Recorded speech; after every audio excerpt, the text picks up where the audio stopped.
the realization of this tool that he will show you in a bit. And also thanks for being here today, Sergio. Thank you. Yeah. So let's go.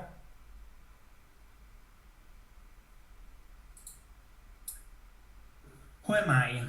My name is Alessio Franconi, and I am an Italian designer and researcher.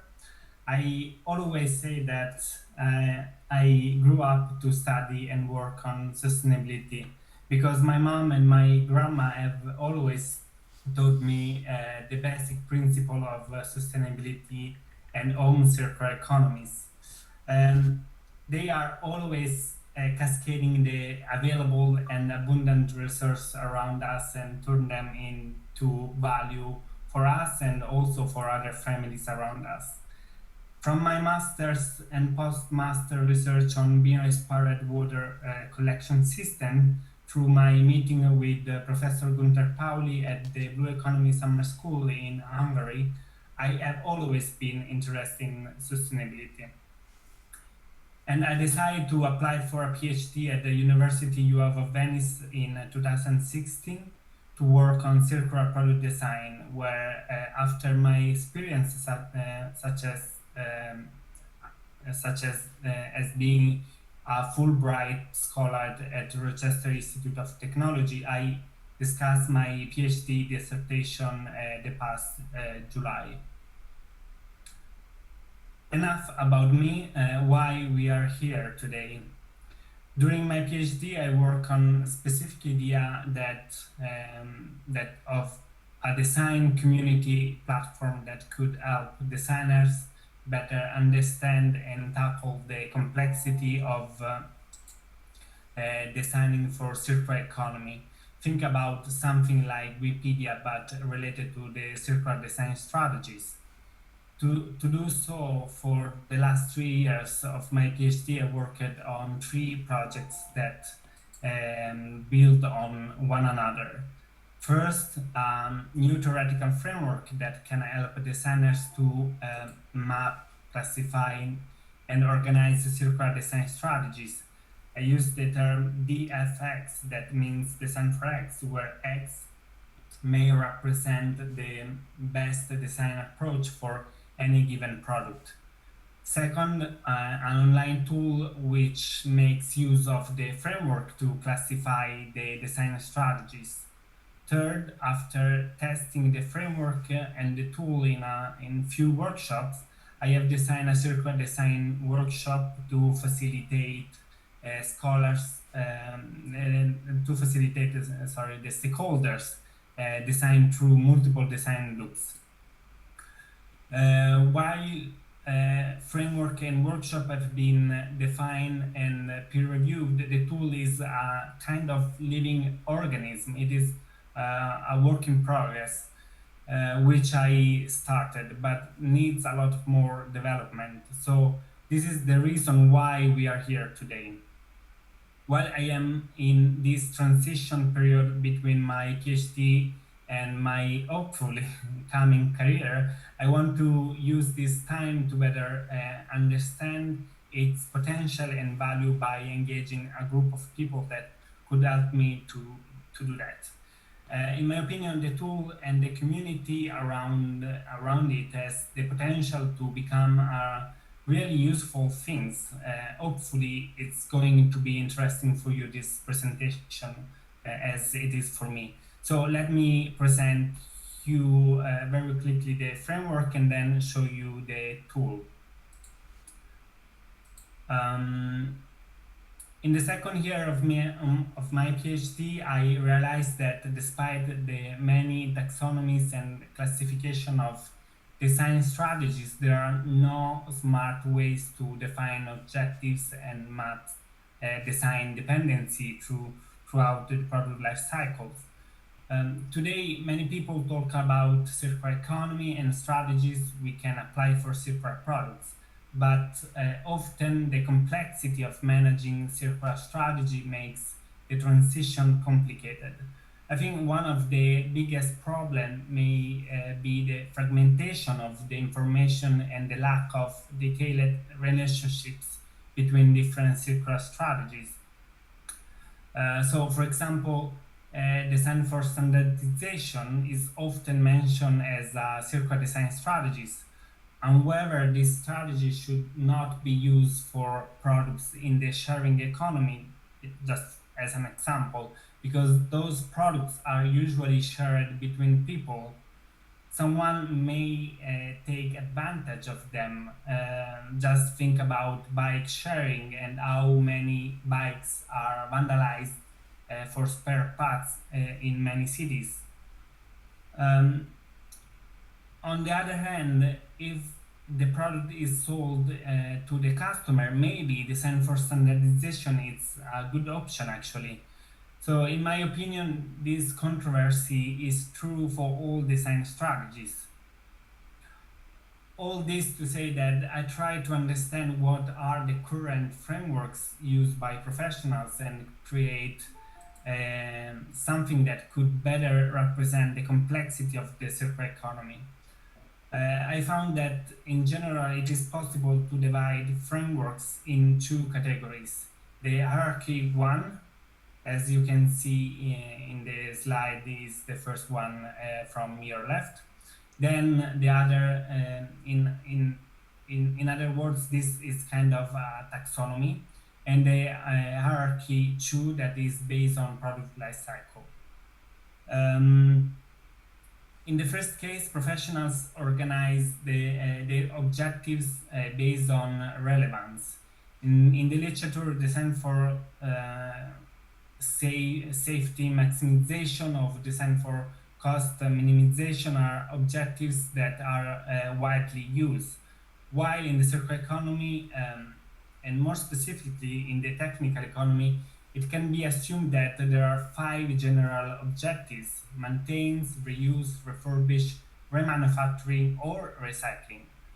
These objectives provide a guide for all the others detailed strategies associated with decision making. In my diagram, the X represent a specific strategy, while the number associated represent the detail of the strategies. Just to make an example, X1 can be designed for remanufacturing. I can help you with.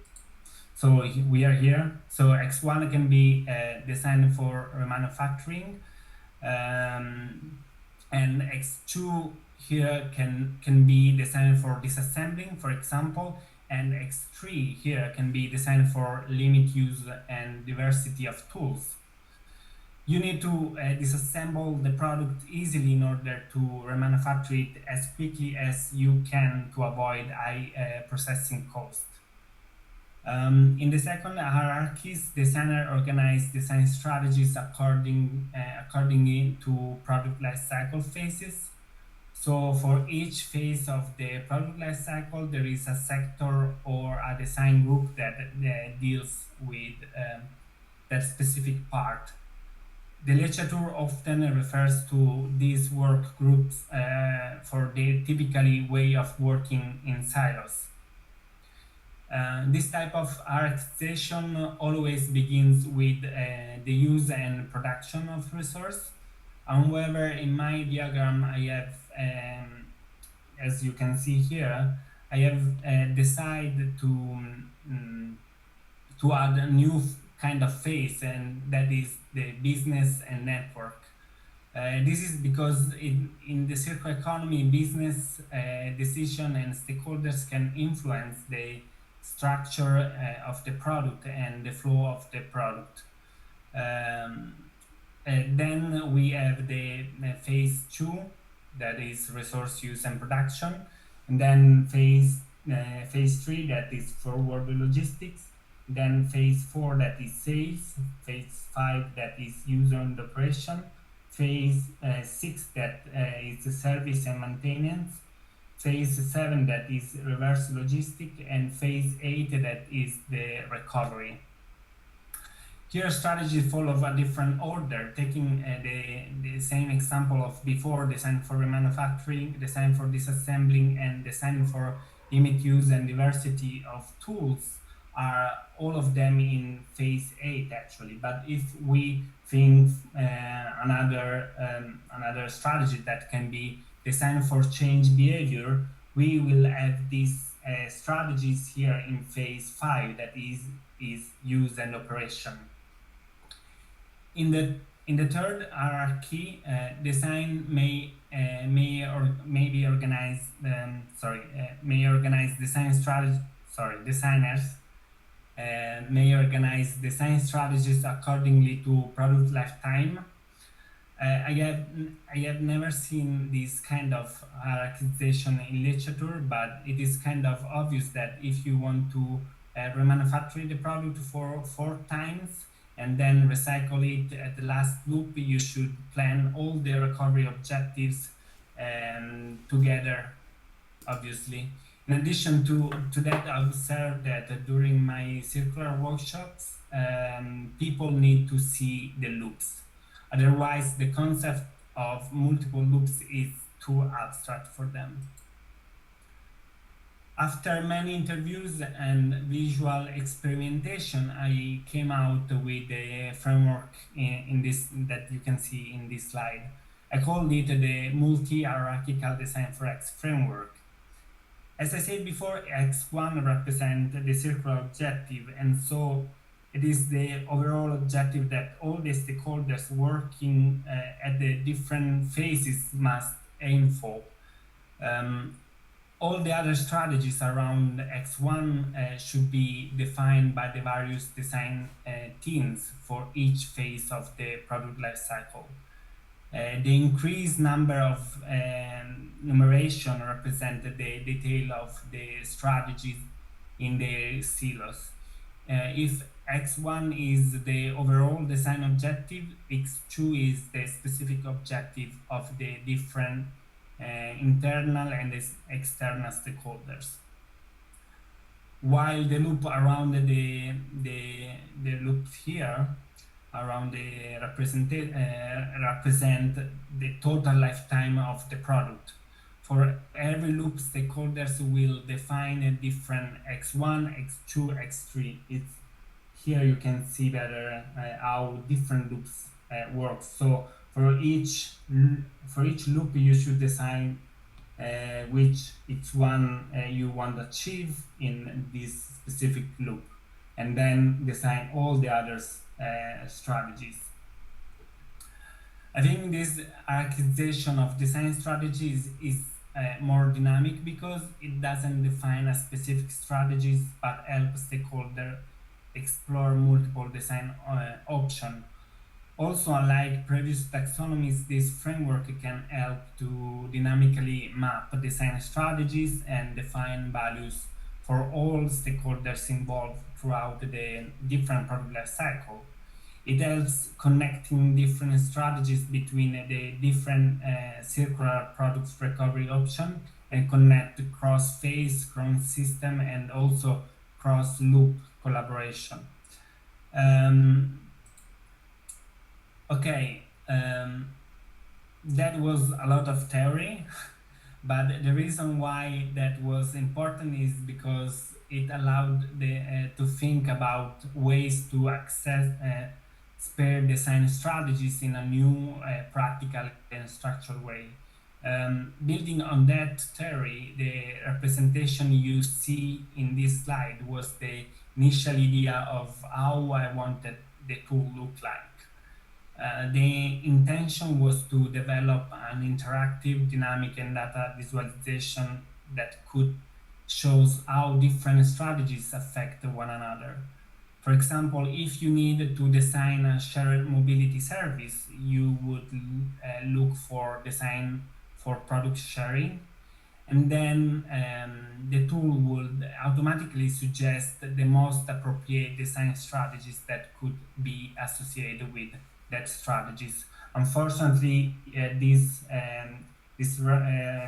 diagram is not well designed. It was just an example, so don't take it as like you will not find design for product sharing.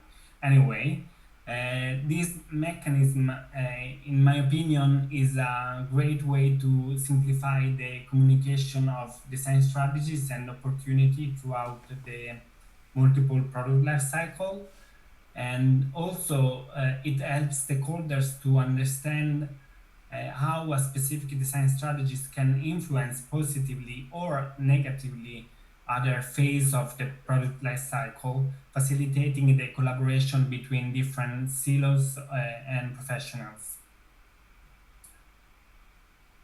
As you can image, collecting, categorizing, and updating a tool such as that would require an incredible amount of time and dedication, at least more than a single PhD.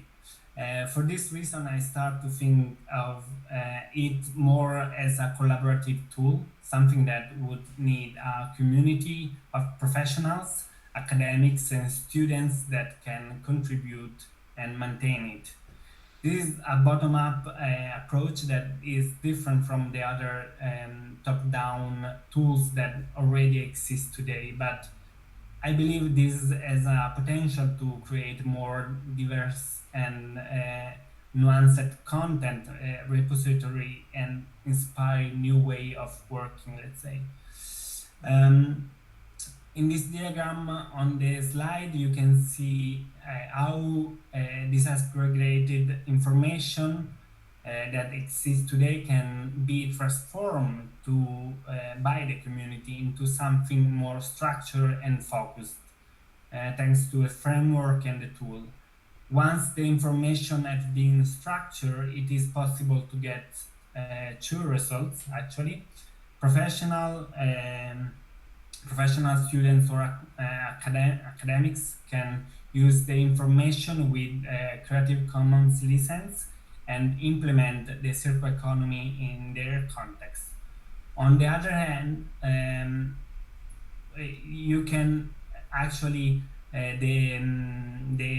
we have also an open API that can be used by third parties developers and companies to integrate the structure data in their existing or new tools and could reach a wider audience and professionals through those integrations. Think about the possibility to integrate this data into design software that can be, for example, AutoCAD. When think about the value of this tool can bring, I came up with the list that you see here on your right, but I'm sure there could be actually many more values. This is just an example of the values, yeah, that can be created. A community that contribute to multiple design perspectives. So now I would ask Sergio, and I will hand it over Sergio, that will explain the tool through a demo. And Sergio, maybe you want also introduce yourself. Sure. Yeah. Let me first take over the screen. Can you tell me if you can see my screen? Yes. Nice. Yeah. So, hi everyone. I'm Sergio. I'm a senior software lead in a big design agency. I'm here as the one that helped developing some of it, and so yeah, I collaborated with Alessio in some parts of these, but mostly on the more practical development of the platform. So just to highlight, in a big disclaimer, the tool and the website that I'm going to share right now, it's really like an alpha. It's something that we wanted to build to bring this to life and to demonstrate the potential. But of course, you will see some differences between what what Alessio just presented and the idea of a platform that shows connections between different strategies and what we actually achieved so far. But I think it's a good. I mean, it's a good. We are in a good path, and of course, we also wanted to, you know, get more involvement before we move on and find more, you know, find more interest in the community. The tool and everything I'm gonna show now will be on the website, so you can find it on circulardesign.it. In here, you'll find the framework. The framework is the one that Alessio have just talked about. And just to refresh a little bit the memory, he talks about the X1 being the main objective, X2 being the you know, more specific strategies in different phases, and then X3 being the more granular one. So if you go on the website, you go to theory, you will find the same framework, and in here you will find the actual technical implementation of it. The way we've done it is we do have a small database on the back, and we have developed a tool where you can actually input with a structure that is defined by the framework on a small like database. And by database, I literally mean some online spreadsheets with some APIs that expose those data, and then we consume those data here. And we use some data visualization frameworks to build these. And so, you know, beyond the technicalities, what you see here, so on the left, you will see the 5 main X1 strategies. And every, you know, every strategy has its own diagram, of course, because you know, it comes together with the, you know, with the phase-specific strategies, sub-strategies. Different color coding stands for different phases. Leslie talked about different phases in the design process. And so these 8 different colors represent those phases. And you will see that those like strategies follow the hierarchical structure that Leslie just presented. And if you click on any of them, you will see for each and every voice, you will see a description of what it is, how it's used, when it's best to use it, and what the questions that you should be asking when designing with that strategy. There is also a place to attach some case studies. So for some of them, you'll find some case studies as well, and references from literature. There's also a way to show relationships. It is not as advanced, for example, as what we had in mind, which was to draw really those lines that connect and show the visual dependencies between those design for X, which would be an ideal next development for these, for example. And if I change to another, here you'll see, let's take another one, upgradability. There are not many, and that's part of the alpha, right? I mean, you will see that if I click on some other, well, I've been lucky now, but some others are way less defined. But the idea is over time, and with some help from the communities, to get more specific in the in the definition of all of those strategies. And what we had in mind is that in theory you could add things to projects. I'm going to create a new project, and maybe create your own manual for the project that you might be working at. So the idea is that you can browse the tool, select the the strategies that are most suitable for the project you're working at, and then assemble them to see them all together. And it's not just the different strategies and their hierarchy, but we talked about loops. All the filters that you have on the left help navigate those strategies and where do they apply. For in this case, I can apply filters that says, show me just strategies that apply to the first or the last loop, and you will see that those get updated. And not just that, but we also have a way to tag what components it applies to, whether it is materials, components, products, or system, for example. Is that accurate at the moment?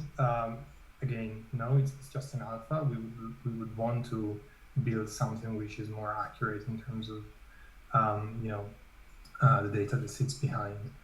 We also wanted to make it a bit more simple to think about what design strategies could be most suitable for some categories. We haven't gone that far yet, but you can see the potential here. Like in theory, we would want to allow you to search strategies that apply to a specific product service. I mean, the technology is there. We've developed that, but it hasn't been it hasn't been completed in terms of data available.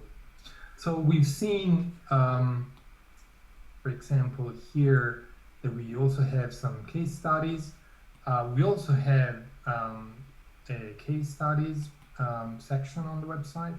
So very similar, you got filters on the left, you can search or filter different case studies. The idea here is that you pick any and you get more information about it. For example, these, where does it apply? For example, there's a system, and in theory, we would want to develop like more detailed sheets where you could see the kind of the breakdown of the strategies that they've used at different phases, for example. So this for us would be an ideal representation of a case study. It's not just that. Alessio took some time to collect also some other useful stuff on the website, namely so the case studies library, but there's also glossary. We know that when it comes to circular economy, there is also difficulty in the language, and so he tried to collect some glossary and terms here. Sometimes there are some videos that give you more in-depth explanations of what it means, and as well as like a library with books recommendations that you might want to read.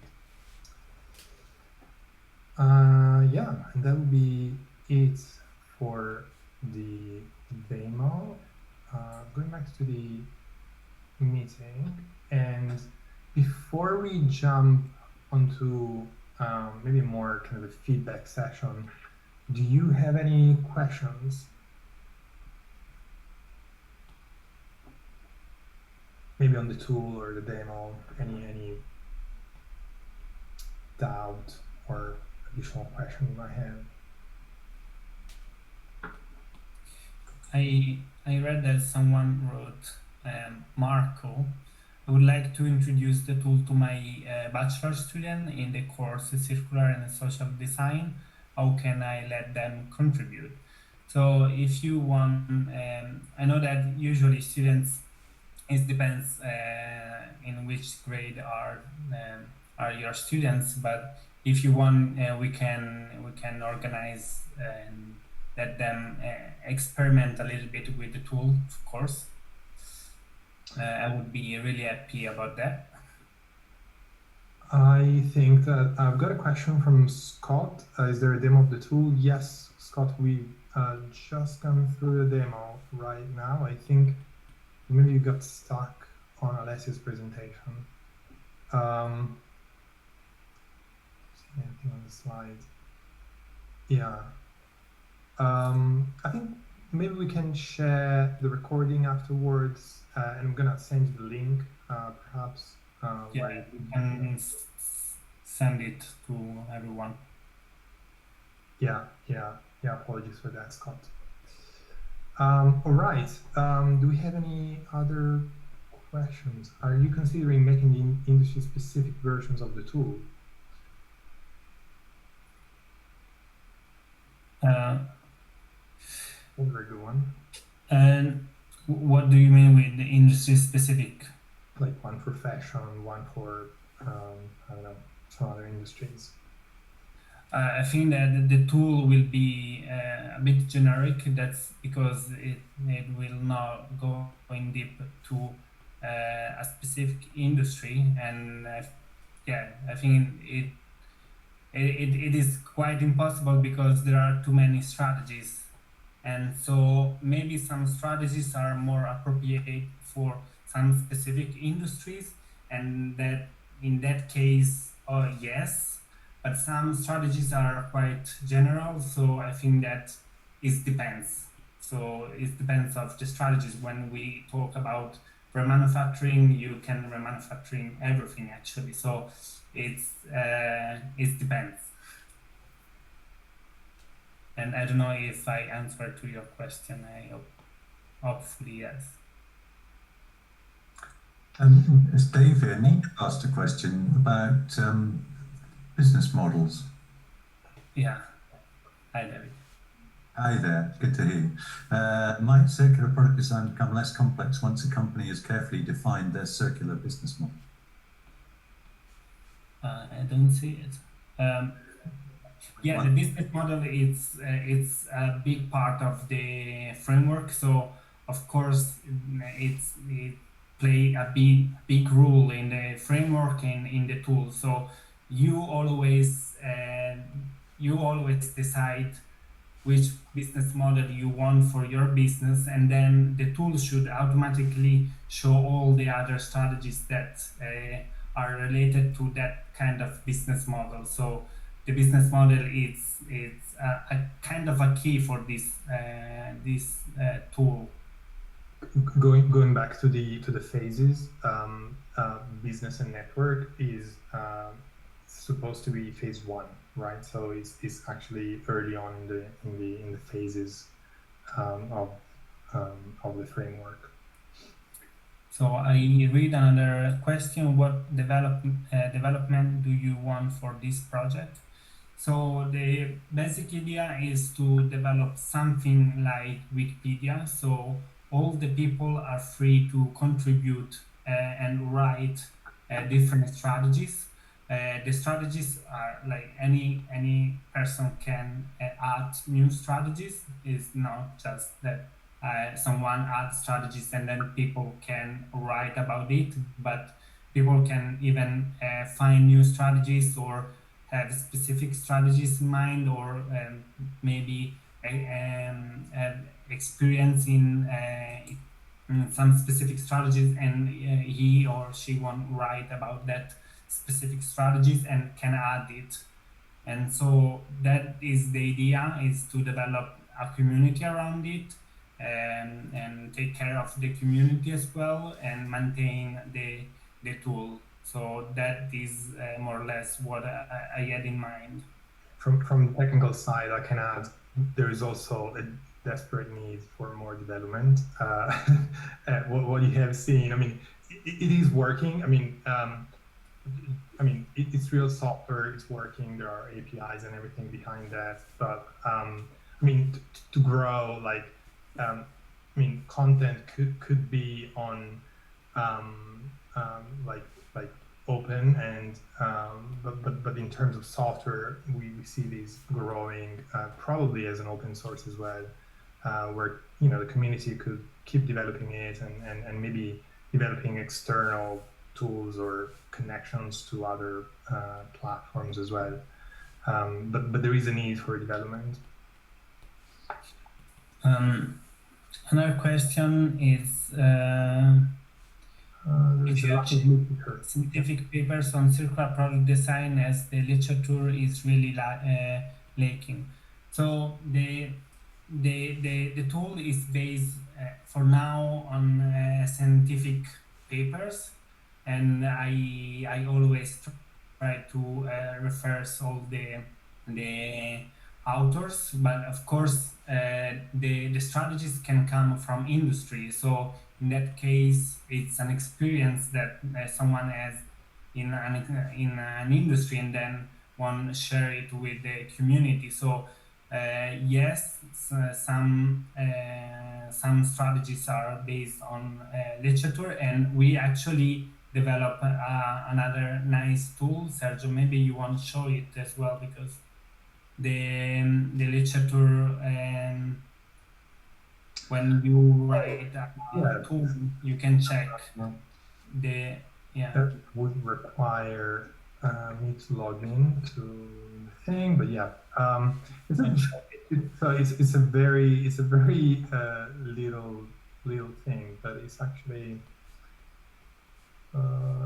pretty interesting. Tell me if you see my screen.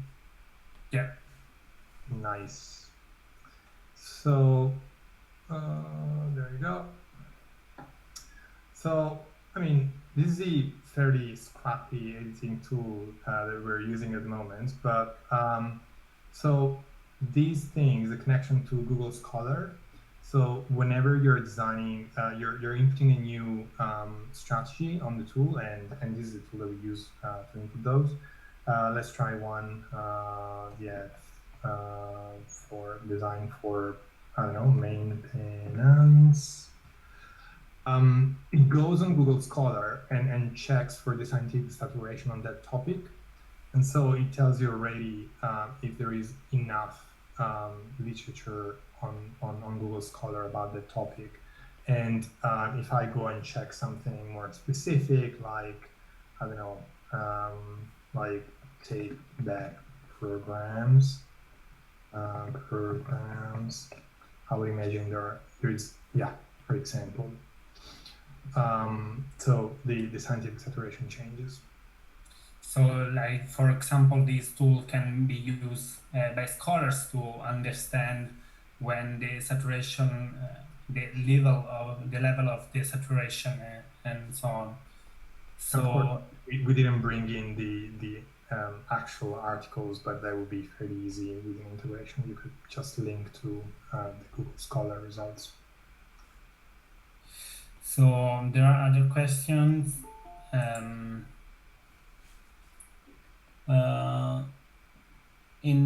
In the PLC forward logistics, does this only take in the logistics towards a customer user, or do you also look at logistics in, for example, assembling and product?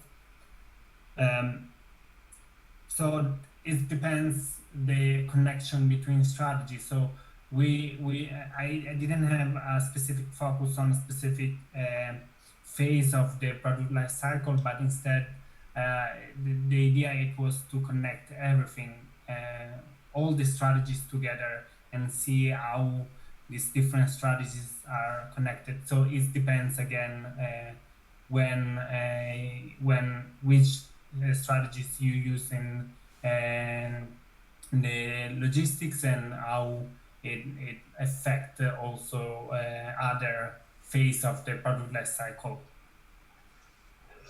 Ale, just checking on time. Maybe Yeah. just one last question before we move on to. Yes. So there are many. Thanks for presentation. The workshop is for now has not be shared, because I'm writing a paper about that. So for now the workshop is not and for now I'm focused on the tool, but soon I will also publish a paper on the workshop. So maybe Sergio, you want to jump to the... Yeah. Okay. So before we finish off, I'm gonna share a link here in the chat. If you would be so kind to jump on these Jamboard, and I don't know if you have ever used it, but I'm gonna present now my full screen, and so that you have a sense of what it is. Looks pretty much like Miro or Miro, or I don't know if you ever used some collaborative tools. It's a way to collect some feedback. So you should be now on this main question, which is what was exciting about this project. Oops. remember to lock things, but it's fine, it's all right. Okay, you should see my screen now. If you can copy this sticky, just copy paste and use about 2 minutes to input what was exciting about this project for you today.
Okay. Let's say 1 more minute.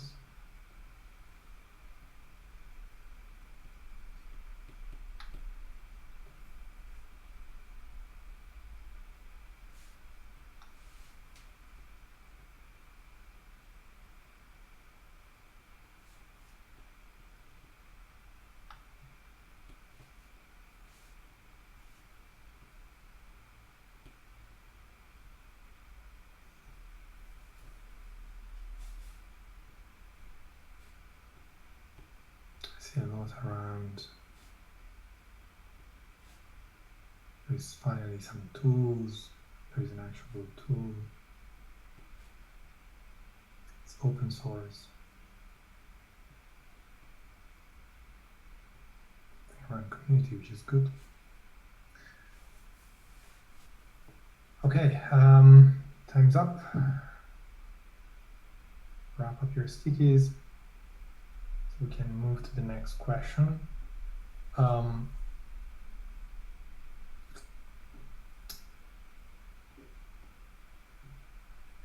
up.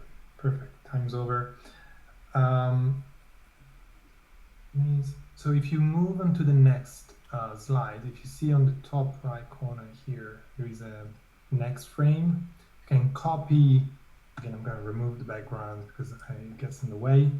You can copy again the stickies and answer this second question, which is, what do you believe might be the biggest blockers? So what could get in the way to realize the tool that we have in mind today? And another 2 minutes.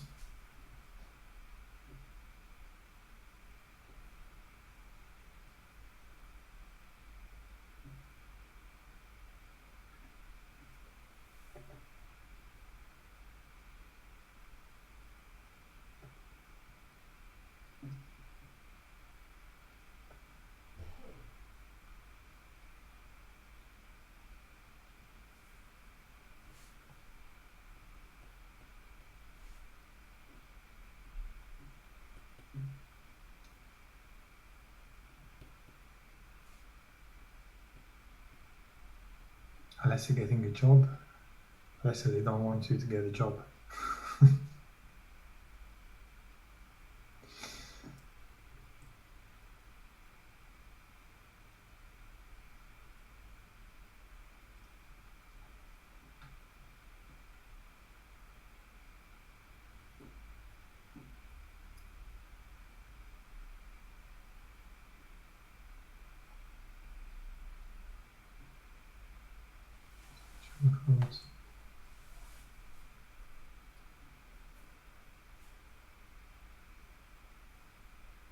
Science-based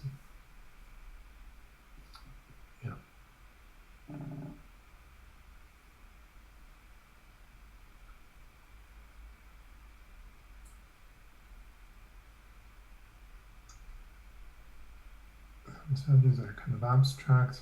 Yep. All right, wrap up, like 10 more seconds.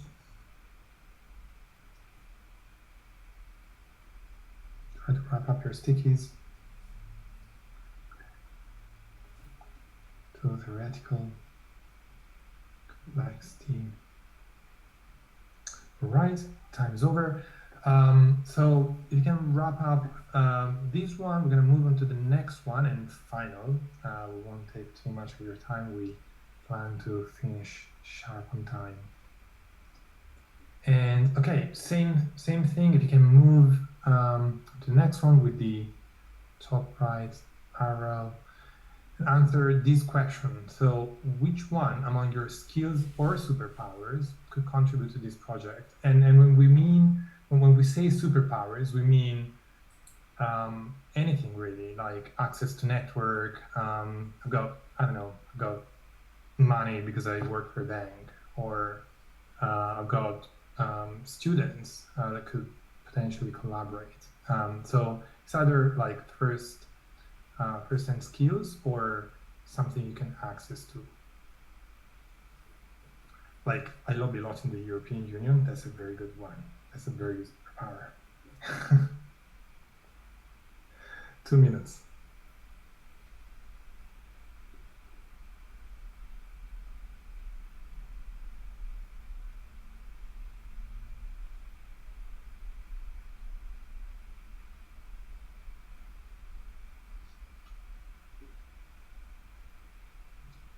Yeah, let me remove the background. The background is in the way.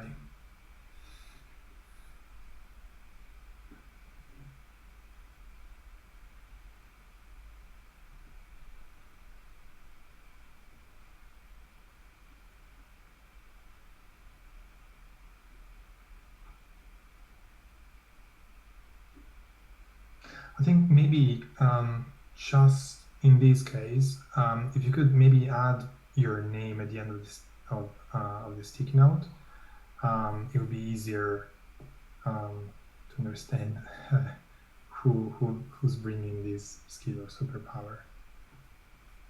Thank you.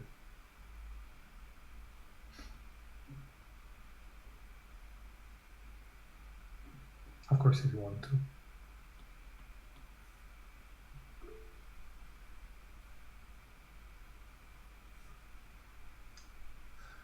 Thirty more seconds. We can wrap up.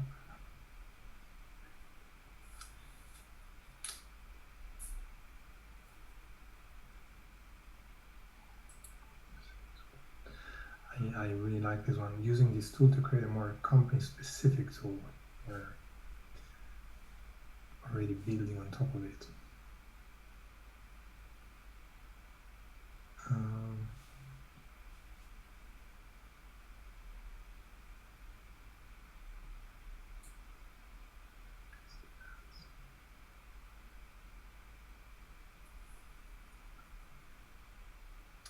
Okay, and we are at time, so if you can wrap up these final sticky notes, I think then we can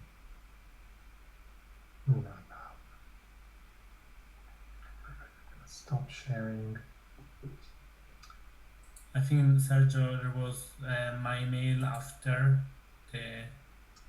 at the last. Do you have it in on your deck?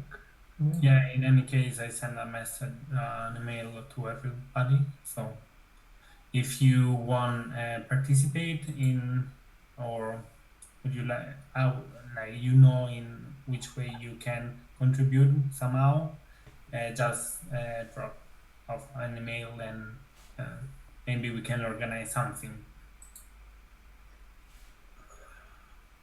Yeah, thank you so much. Is there anyone who is willing to express one last few words or ask any last questions? If not, great work. Thank you. Perfect. Thank you. Thank you very much. Thanks so much. So I think I We'll try to read all the questions and try to answer to each of you maybe tomorrow. Good.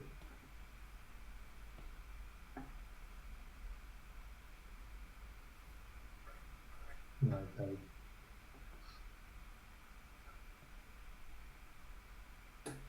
So, and if you have any further question, maybe next tomorrow or whenever you have it, just let me know and try to answer.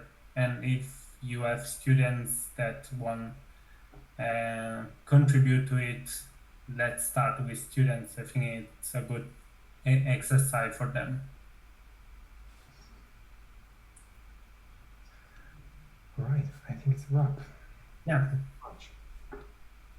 So thank you very much to all of you. Bye. Good night.